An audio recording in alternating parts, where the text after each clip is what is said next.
I think that well before now, it was the Turkish President Erdogan who managed to create a framework for dialogue.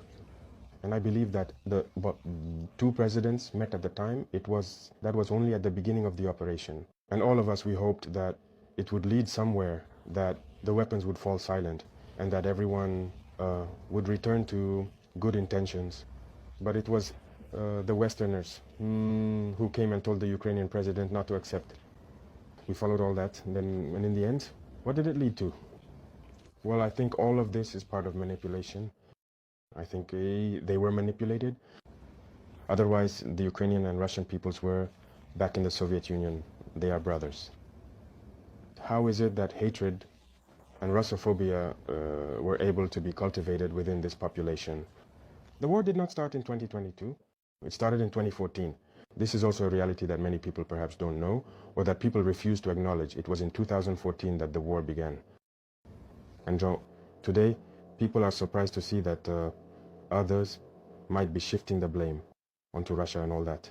When Russian-speaking civilians were being bombed in 2014, who was speaking out? There are images that still exist. People were locked inside houses and burned. There are images that are there, but action should have been taken all this time. They were manipulated. And today, the reality is right in front of us. You see all the aid we were giving. It wasn't really aid. They were told to hand over their minerals. In reality, Ukraine no longer belongs to the Ukrainians. They were manipulated, and now they are coming out as the losers. All sectors will be managed by those who led them into this war. And the hope was to weaken Russia, but Russia is coming out of this war even stronger. So I think they need to understand this idea and come back to reason, to engage in negotiations and achieve peace. Because they have declared that they support the terrorists. You all followed that. And we can also see on the ground that they are indeed supporting the terrorists. This is not a good war. I think they are completely mistaken. They need to come back to reason. In any case, they can support them, but we will fight them and we will win. So, if they still haven't understood by now that this whole maneuver was meant to bring them down and seize their critical minerals, they can keep waging war. So that's what I can say about this situation. Every people must understand that they need to avoid being manipulated and getting into a very complicated situation. That's more or less what I can say. I said it because in Burkina Faso, we are working on the fact that today there are many criminals who are being recruited to come and fight in Burkina Faso. This is not terrorism. I don't know how to define it. It's criminality. These are bandits who have been armed by the imperialists to destabilize us, to keep us in a state of permanent war, and to exploit us. And so, as I said, we are working to make Burkina Faso the graveyard of terrorism. When someone is recruited, when someone wants to come and fight in Burkina, they should rather prefer to commit suicide. And that will happen because they are being equipped, trained, and given technology, these criminals, but we are constantly adapting. Right now, we are in a rather unique phase. They have acquired new technologies, new combat techniques and everything else, thanks to the support of those imperialists. Now that we are in the process, we have studied the situation and we are going to respond immediately to all of this.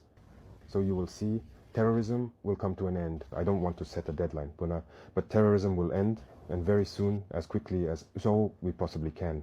And from Russia, all we are asking for above all is intellectual support. But I would say help to provide intellectual training for our military industry, which we are seeking to develop, and help to train young people in everything we can develop to confront this war.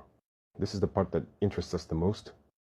First of all, I can say thank you, because Russia is one of those rare countries in this world that took military equipment and came to give it to us so we could fight the war.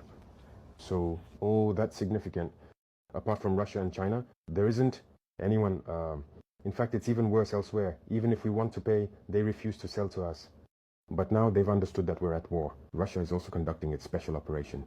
We know that it's not easy, but even so, if they were able to take equipment and come give it to Burkina Faso, I think that's already very important. But as I said, Russia is helping to train us. For everything we purchase from Russian soldiers, train Burkinabe soldiers on how to use this equipment and all that. But we want to continue developing our own military industry with the support of Russia, which is far ahead of the rest of the world, I would say, when it comes to weaponry. So we need to have this close collaboration so that we can make progress in our war.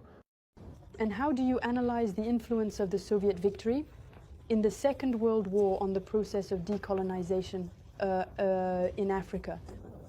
What would have happened if we can try to imagine to Africa if Nazism had won? Oh, that contributed a lot, I can say. Well, if Nazism had won, I can't imagine. But I tried to. You know, people didn't respect black people. Even today, it still goes on. Black people have always been labeled as subhuman. Some actually saw us as animals. You've heard the stories of colonization, of slavery. Black people were tortured and displayed in cages like wild animals in Europe and all that. Black people were castrated to prevent them from even having offspring. Black people were treated as less than animals. You know that in Congo, all cardboard was considered more valuable than black skin. They preferred to dry rubber on black people's skin rather than pay for cardboard to dry the rubber. Black people have suffered a lot. So slavery for centuries and centuries, colonization and this war. You see, they came and took our ancestors without their consent, sent them to the slaughterhouse on the front lines, and when they returned, as you know what happened in Senegal, when they tried to claim their money, they were killed. That is to say, they do not consider black people. And yet, they went to fight alongside the so-called allies, who treated them like that. But imagine if Nazism had won, it would have been a disaster. So that's why I say it was a fight that had to be fought. It was utter madness in the world. It was a fight that had to be fought, and Africa took part in it. And today, we can say thank you, because the people who made the greatest sacrifice were the Soviet people. No one lost as many men, no one experienced as much destruction during the war as the Soviet people. So we are grateful, and I think it was necessary for the world to be as it is today, and for Africa to be able to hope to continue as well.